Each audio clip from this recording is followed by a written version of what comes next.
This is KORC, News, Music, and Civics. I'm Millicent Durand.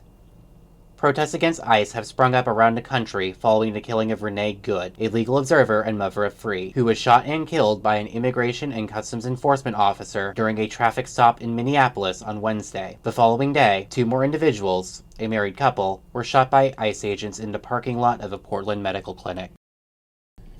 Joining me today are Hazel and Lucia, two seniors at Corvallis High School who are part of a group of students who have organized CSD Walkout Against ICE, which is currently planning to stage a student protest against a federal agency on the 16th. Hazel and Lucia, welcome to KORC. Thank you for having us. What led you to plan a walkout? The initial inspiration came in December after reading the Oregonian article about the student walkout in Hillsborough, when 16-year-old Manny gave a very moving speech at the city council meeting.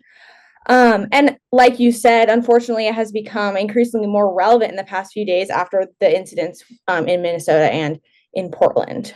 And then I think, as students, obviously our priority is to be in school, and attending class is the most important thing for our education. But this said, the actions taken by ICE this past year have taken precedent over our presence in class. And we think that whether you have or haven't been affected by ICE, we have all seen and heard the harmful consequences of them.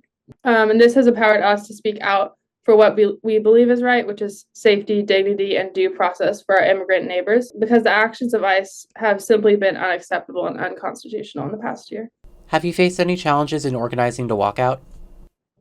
Really, it's been surprisingly well received and easy to organize. Maybe easy is not the best word because there's a lot of steps that have been taken.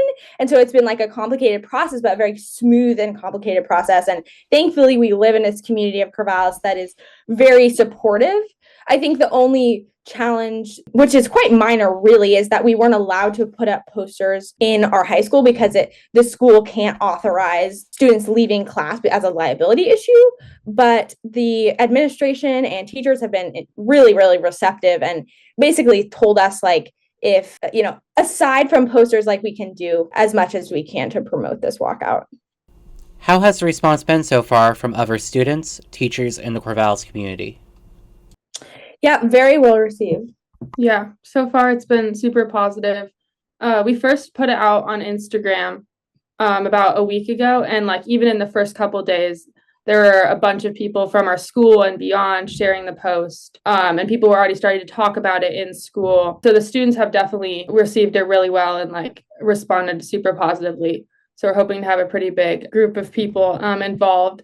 And then, yeah, same with the teachers and staff at our school. Like Hazel said, we talked to the principal about it and he was very on board, even though he can't officially kind of endorse it. But yeah, everyone's been super supportive, and same with the community. We reached out to some representatives in Corvallis, the school board member, mayor, and city clerks. And many of them responded that they would show up. And even if they couldn't show up, they would support us, share the word, share the post, things like that. So yeah, there's been a really good response. Also, members of Indivisible Corvallis have really been helping us behind the scenes, figuring out getting megaphones and how we can get a microphone system when we are there to give speeches, and providing us with the materials to make banners, and walking us through really what it takes to organize a protest on this scale in a safe and peaceful way. And so we have the permits, we have everything that we need really. We'll have traffic students who are helping to direct traffic and help to make it the safest and peacefulest protest that it can be. So that's been really incredible as well to have they have our back really. Mm-hmm.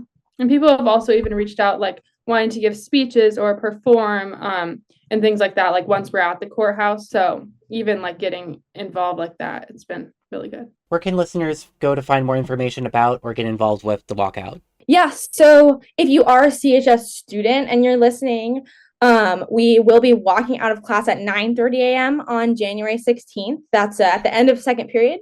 And we will be congregating in the forum area of our school and waiting until 9:45-ish to actually leave. And then we're telling community members or members of any other like CV or College Hill or any of the middle schools to join us at the courthouse at 10:30 a.m., where we will be having a formal lineup of speeches and music like Lucia was mentioning. And then also you can follow us on Instagram at CSD Walkout Against ICE. Or if you would like to email with questions or comments, you can email us similarly at csdwalkoutagainstice@gmail.com. And we check it quite frequently, so we would be happy to respond. And you can DM the Instagram as well. So, Is there anything else you would like to add? we would love to see as many people as we can show up. I think the more people, the bigger the message. I would love to see students who are caring about this issue and using it not as an excuse to skip class, but really, doing their education. And for everybody, like doing your research about this topic if you don't know, and educating yourself and others as well. Also, thank you to all the other people who've helped us organize, and just like the community support we've gotten. Yeah. Thank you so much for joining me today. It's been a pleasure. Thank you. Thank you. Those were the voices of Hazel and Lucia, two Corvallis High School seniors who are part of CSD Walkout Against ICE. This is KORC News, Music, and Civics. I'm Millicent Durand.